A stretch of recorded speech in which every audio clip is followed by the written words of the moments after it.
Good morning children's, class 5th, विषय Hindi, chapter हमारा 3rd।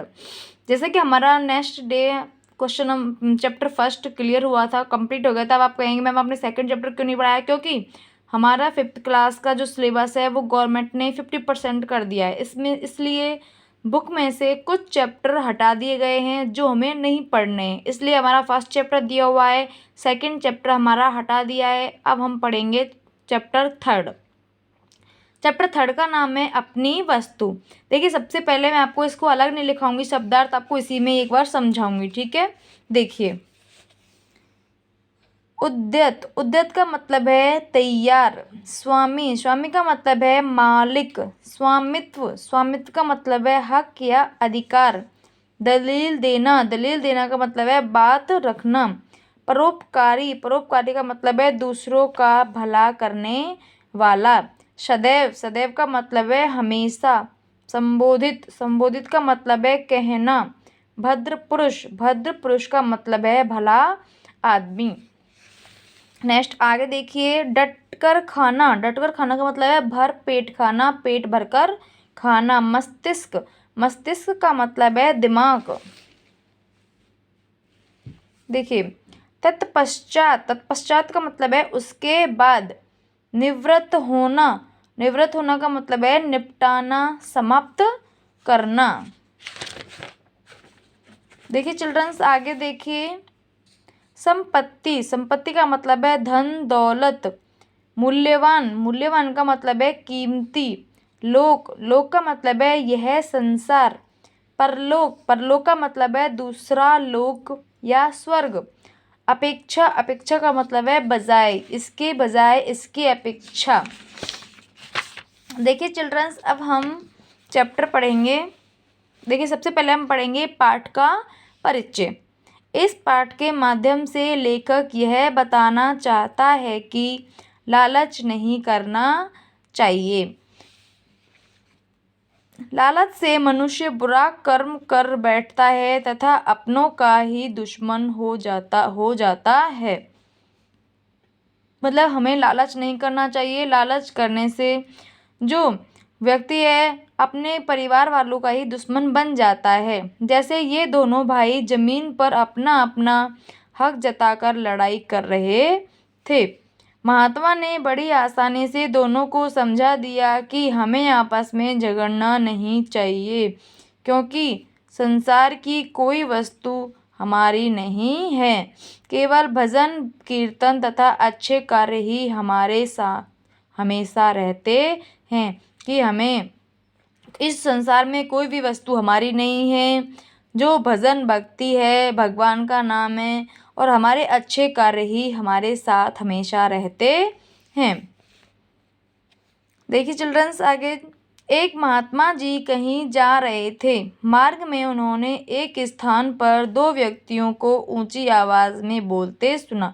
एक महात्मा जी थे, साधु थे, वो रास्ते में जा रहे थे तो उन्होंने क्या सुना? दो व्यक्ति थे, वो आपस में लड़ रहे थे और ऊंची आवाज में बोलते हुए उन्होंने सुना। दोनों ही हाथों में लठ लिए एक दूसरे के प्राण लेने को उद्यत दिखाई देते थे। उद्यत का मतलब है तैयार। ऐसा लग रहा था कि दोनों एक दूसरे से आपस में लड़ाई झगड़ा कर रहे हैं। एक कहता था कि यह भूमि मेरी है और मैं इसका स्वामी हूँ, जबकि दूसरा उस भूमि को अपनी बता रहा था। उस भूमि पर अपना अपना स्वामित्व जतलाने के लिए दोनों ही क्रोध से लाल पीले हो रहे थे, अपने अपने पक्ष में दलीलें दे रहे थे। संत महात्मा तो स्वभाव से ही दयालु एवं परोपकारी होते हैं। जो साधु होते हैं वो तो स्वभाव से ही दयालु और परोपकारी होते हैं, सदैव सबका भला ही चाहते हैं। उन्होंने मन ही मन विचार किया कि ये दोनों लड़ाई झगड़ा करके व्यर्थ ही अपने प्राण गंवाने पर तुले हुए हैं। अतएव इन्हें समझा बुझाकर शांत करने और इनका आपस में समझौता कराने का प्रयास करना चाहिए। यह सोचकर वे उनके निकट गए और उन्हें संबोधित करते हुए बोले, हे भद्र पुरुषों, तुम लोग कौन हो और आपस में झगड़ा क्यों कर रहे हो कि हे भद्र पुरुषों, हे भले आदमियों, आप दोनों कौन हैं और आपस में लड़ाई झगड़ा क्यों कर रहे हैं। महात्मा जी को देखकर उनमें से एक व्यक्ति बोला, महात्मन, हम दोनों भाई हैं। कौन हैं? हम दोनों भाई हैं। हमारे पिता ने मरते समय अपनी संपत्ति का मतलब है जो धन दौलत है वो का जो बंटवारा किया था, कि जो हमारे पिता थे उन्होंने मरते समय जो हमारी धन दौलत थी उसका जो बंटवारा किया था, उसके अनुसार इस भूमि का मालिक मैं हूँ। मालिक का मतलब है स्वामी, कि इसका स्वामी मैं हूँ। फिर भी यह व्यर्थ ही झगड़ा कर रहा है, फिर भी यह बेकार में ही मुझसे झगड़ा कर रहा है। दूसरा व्यक्ति तत्काल चिल्ला उठा, महाराज, यह बिल्कुल झूठ बोल रहा है।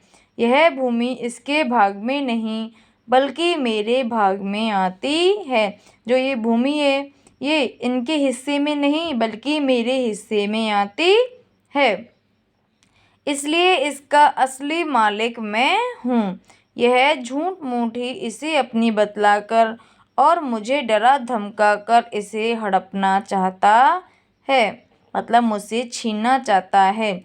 महात्मा जी ने शांत भाव से फरमाया, तुम दोनों ही इस भूमि को अपना कहते हो और अपने अपने पक्ष में दलीलें देते हो। ऐसे तो इसका निर्णय कभी नहीं होगा। महात्मा जी ने कहा कि तुम दोनों ही इसको अपनी अपनी कह रहे हो, ऐसे तो इसका निर्णय कभी नहीं होगा, कभी भी इसका फैसला नहीं होगा कि यह किसकी है। इसलिए अच्छा यही रहेगा कि जिस भूमि के लिए तुम दोनों मरने मारने पर उतारू हो उससे ही यह बात पूछ लो कि उसका असली मालिक तुम दोनों में से कौन है। वह स्वयं ही इस बात का निर्णय कर देगी। कुछ पल तक दोनों महात्मा जी के मुख की ओर ताकते रहे, फिर बोले, किंतु यह कैसे संभव है? भूमि भी कभी बोलती है? उन्होंने कहा कि यह तो कैसे संभव है? क्या भूमि कभी बोलती है? जो हमारी जमीन है ये बोलती नहीं है, तो ऐसा संभव नहीं है।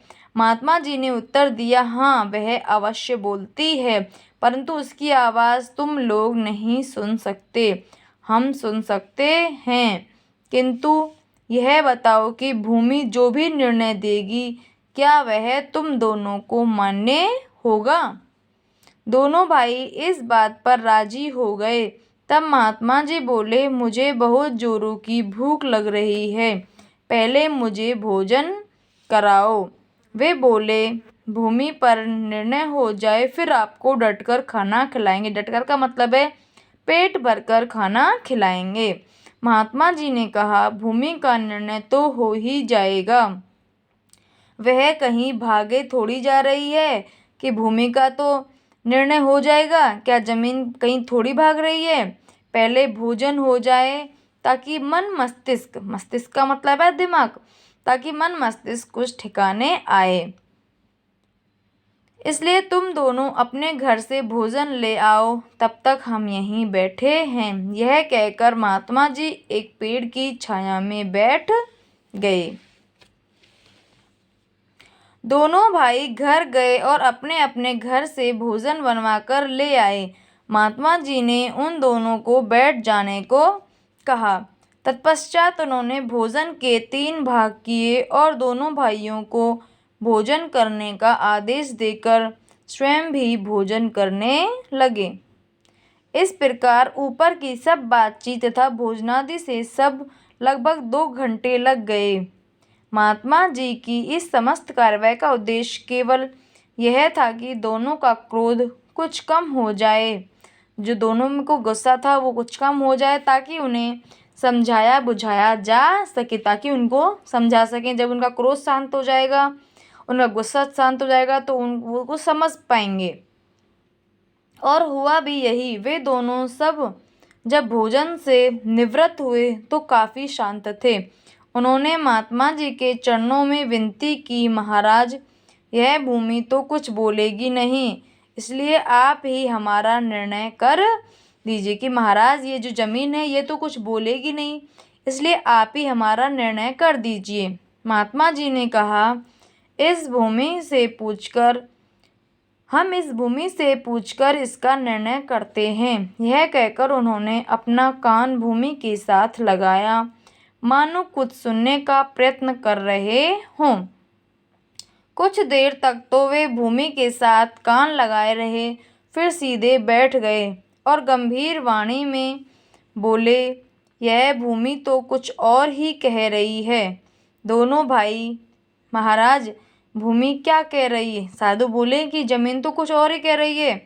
फिर दोनों भाई बोले, महाराज, भूमि क्या कह रही है?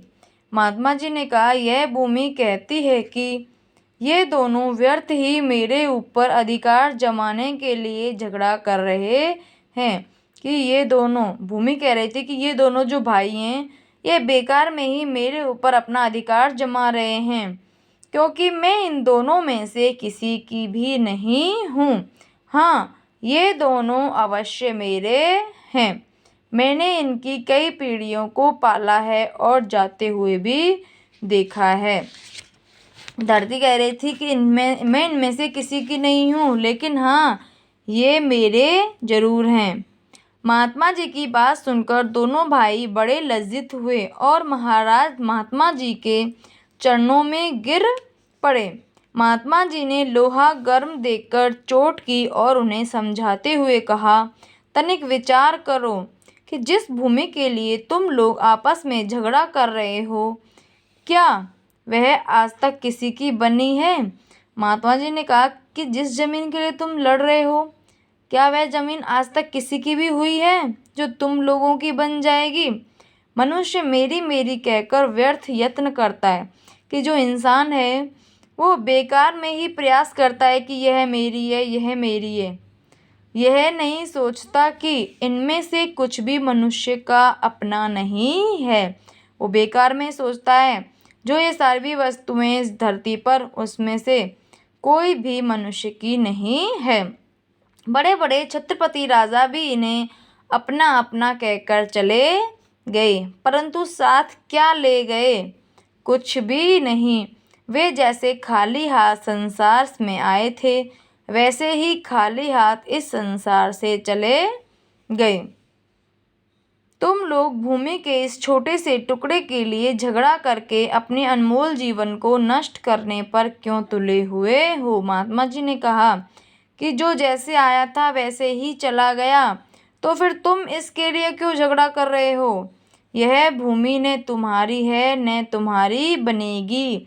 भूमि ही क्या, संसार के कितने भी पदार्थ हैं, जितने भी पदार्थ हैं, धन संपत्ति है, मकान आदि है, इनमें से कुछ भी तुम्हारा नहीं है। तुम्हारी अपनी वस्तु तो केवल भजन भक्ति और तुम्हारे अच्छे कर्म हैं। अगर इंसान का कुछ है स्वयं का, तो वो है केवल भजन भक्ति, भगवान के भजन, भगवान की भक्ति और उनके अच्छे कर्म ही इंसान की वस्तु है, जो लोक परलोक के संगी साथी हैं, जो हमें इस संसार में भोगकर हमें दूसरे संसार में भोगने हैं। शेष सब कुछ तो यहीं रह जाता है। अतएव आपस में लड़ने झगड़ने और मनुष्य जन्म के मूल्यवान समय को नष्ट करने की अपेक्षा जीवन को अपने अच्छे कर्मों और नाम सुमिरन में लगाओ। मतलब इसके लड़ने झगड़ने अलावा जो हमारा अनमोल जीवन है, इसको भगवान की भक्ति में लगाओ, ताकि तुम्हारा लोक परलोक संवर जाए। दोनों ने महात्मा जी के चरणों में गिरकर अपनी भूल के लिए क्षमा मांगी। उस दिन से सबके साथ प्रेम का व्यवहार करते हुए, अपने समय को भजन भक्ति में लगाते हुए अपना जन्म सफल करने लगे। चिल्ड्रंस, ये हमारा चैप्टर 3 कंप्लीट हो गया है। अपनी वस्तु, जिन बच्चों ने पहले नोटबुक नहीं बनाई थी, वो बच्चे दोबारा अपनी नोटबुक बनाएं और शब्दार्थ कंप्लीट करें, और जिन बच्चों ने पहले लिख लिए हैं वो दोबारा ना लिखें। ठीक है चिल्ड्रंस, तो आपको चैप्टर की रीडिंग करनी है और शब्दार्थ अपनी नोटबुक में राइट करने हैं।